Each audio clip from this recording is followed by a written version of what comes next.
Hello guys, welcome to this first ever video of this video series Study with Parth, where we try to complete all the topics for our first year university and pre-university examinations in short duration. So let's start with physiology, and the first topic of physiology that we are taking today is homeostasis.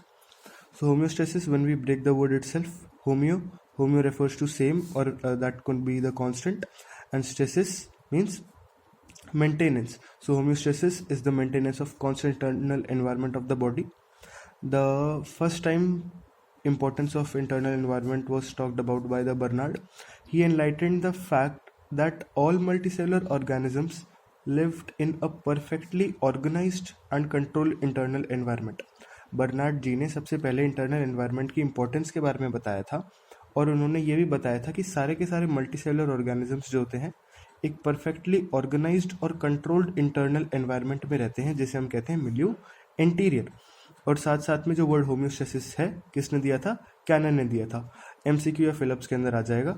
Importance of internal environment was given by Bernard, milieu interior also by Bernard, homeostasis was Cannon. What is milieu interior? Milieu interior is a perfectly organised and a controlled internal environment. Homeostasis की definition, maintenance of constant internal environment. The internal environment what we are talking about here is the extracellular fluid. Internal environment is extracellular fluid. Extracellular fluid is of course the fluid outside the cell, and it has blood and interstitial fluid which contains the nutrients, ions and other substances for proper functioning of the cell that we all know. The ultimate goal of living body is the maintenance of internal environment within the set physiological limits. Body क्या करती रहती है? हमेशा internal environment का maintenance रखती है physiological set limits के अंदर। और अगर कोई भी डेविएशन आएगा किसी भी चीज़ के अंदर, पीएच के अंदर या किसी भी चीज़ के अंदर बॉडी के अंदर, तो ये सारे deviations are detected by the sensors. हर एक चीज़ के लिए अलग रिसेप्टर्स होते हैं, baroreceptor, osmoreceptors, pressure receptors, whatever receptor, they are detected by the sensors, and this information is sent to the integrating center, to the higher center. For example, hypothalamus हो गया, mid brain या कोई भी Pond's, medulla, integrating centre में आपके signals भेजे जाएंगे, और ये इंफॉर्मेशन फिर उसके बाद इफेक्टर्स को दे दिए जाएंगे। What are effectors? Effectors are nothing, they are basically some small molecules and cells जो या तो खुद ही इस चेंज को रिवर्स कर देंगे या आगे इस चेंज को इंक्रीज कर देंगे, वो हम आगे पढ़ेंगे, या फिर ये सेल्स हार्मोन्स रिलीज करके उस फंक्शन को एक्सेलरेट कर देंगे या डिक्रीज कर देंगे। सो अगर कोई भी डेविएशन आएगा तो that is detected by the sensors. ये सेंसर्स फिर उसके बाद आगे हायर सेंटर्स को इन्फॉर्मेशन भेजेंगे, वो इन्फॉर्मेशन इफेक्टर्स को भेजी जाएगी। इफेक्टर्स या तो एक्सेलरेट कर देंगे एक्टिविटी को, उस चेंज को, या इनहिबिट कर देंगे उस चेंज को। अगर वो एक्सेलरेट कर देंगे that would be a positive feedback, और अगर वो इनहिबिट कर देंगे that would be a negative feedback. Different body systems जो होते हैं वो मेंटेन करते हैं इंटरनल एनवायरनमेंट को। For example respiratory system, blood vascular system, kidney excretory system, ये मेंटेन करती है ब्लड का पीएच 7.4। अगर कोई भी डेविएशन आएगा तो एसिडोसिस या एल्कलोसिस हो जाएगा। और skin, respiratory system, digestive system, excretory system, skeletal system, nervous system, ये सारे के सारे मिलके टेम्परेचर को मेंटेन करते हैं, that is 37.5 degree Celsius, normal human body temperature. Supply of nutrients हो गया, डाइजेस्टिव, सर्कुलेटरी, रेस्पिरेटरी हो गया, गैसियस एक्सचेंज, एक्सक्रीटरी हो गया, एक्सक्रीशन वाला फंक्शन क्रिएट करेंगे। So that is basic.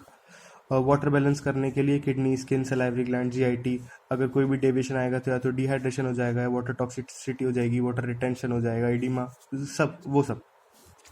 तो ये सब बेसिक है, ऑलरेडी हमें पता है। कॉम्पोनेंट्स ऑफ होम्योस्टेसिस सिस्टम आगे हम पढ़ के ही आए हैं कि पहले नॉर्मल था, नॉर्मल के बाद कोई भी डेविएशन हुआ that would be detected by the sensors.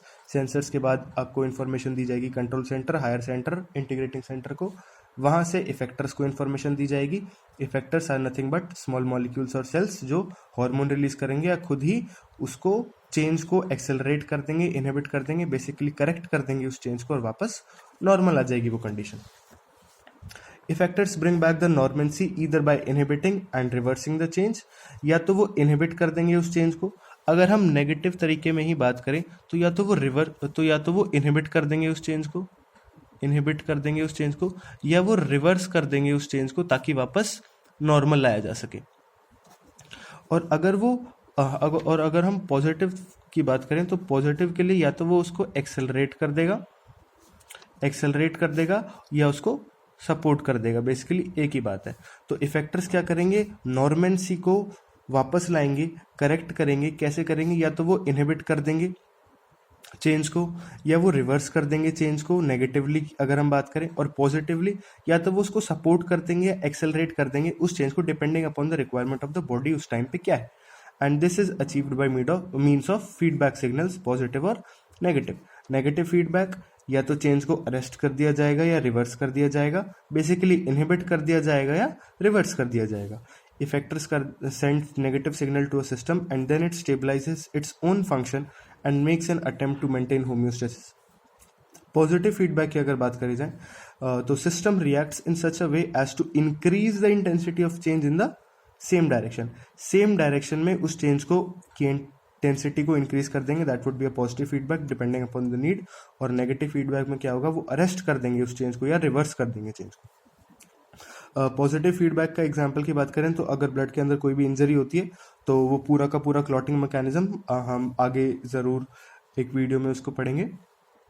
Injury of the blood जब होगी तो फॉर्मेशन होगा प्रोथ्रोम्बिन एक्टिवेटर का। ये प्रोथ्रोम्बिन एक्टिवेटर क्या करेगा, प्रोथ्रोम्बिन को थ्रोम्बिन के अंदर कन्वर्ट कर देगा, और जैसे जैसे थ्रोम्बिन बनता जाएगा वो अपने ही फॉर्मेशन को पॉजिटिव तरीके से एक्सेलरेट करवाएगा। कैसे, वो फॉर्मेशन ऑफ प्रोथ्रोम्बिन एक्टिवेटर को इंक्रीज कर देगा। अगर एक्टिवेटर ज़्यादा होगा तो ये वाली रिएक्शन भी ज़्यादा हो जाएगी।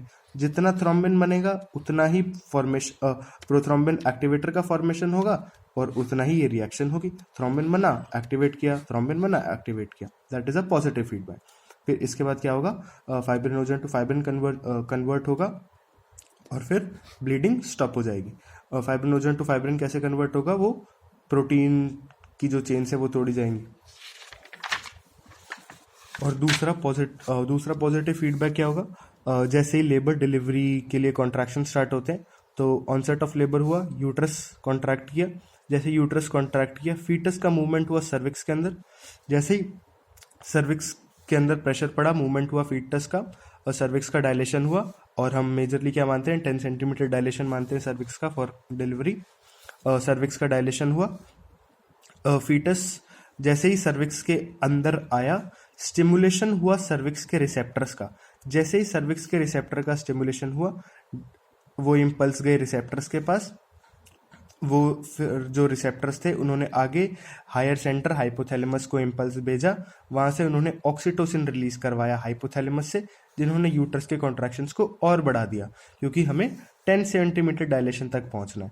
तो क्या हुआ, जैसे ही लेबर हुआ यूट्रस कॉन्ट्रैक्ट हुआ, फीटस का मूवमेंट हुआ सर्विक्स के अंदर, सर्विक्स डायलेट हुआ, फीटस सर्विक्स के अंदर गया, सर्विक्स के रिसेप्टर स्टिमुलेट हुए, उन्होंने हायर सेंटर हाइपोथैलेमस को भेजा, इंफॉर्मेशन हाइपोथैलेमस ने ऑक्सीटोसिन रिलीज करवाया, और फिर ऑक्सीटोसिन ने जो है यूट्रस के कॉन्ट्रैक्शंस को पॉजिटिव तरीके से इनिशिएट करवा दिया।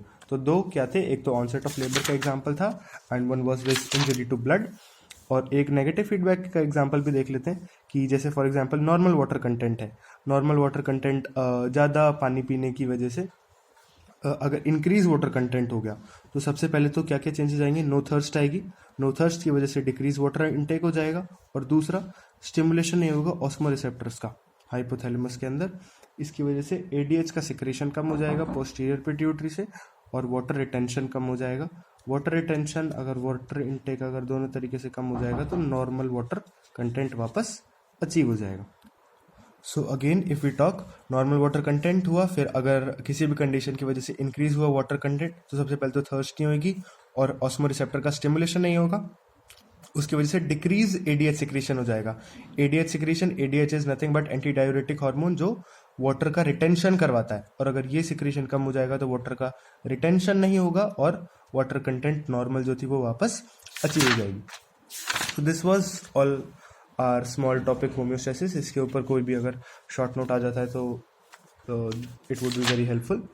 सबसे पहले होम्योस्टेसिस की डेफिनेशन, इंपॉर्टेंस और नाम लिख देंगे किसने दिया था, फिर एक शॉर्ट पॉइंट मिलियो इंटीरियर के बारे में, इंटरनल एनवायरनमेंट के अंदर भी talk about ECF, blood and interstitial fluid. Ultimate goal body का यही होता है कि फिजियोलॉजिकल लिमिट्स के अंदर चेंजेस को ना लाने दिया जाए, कोई भी चेंज आएगा डिटेक्टेड बाय सेंटर्स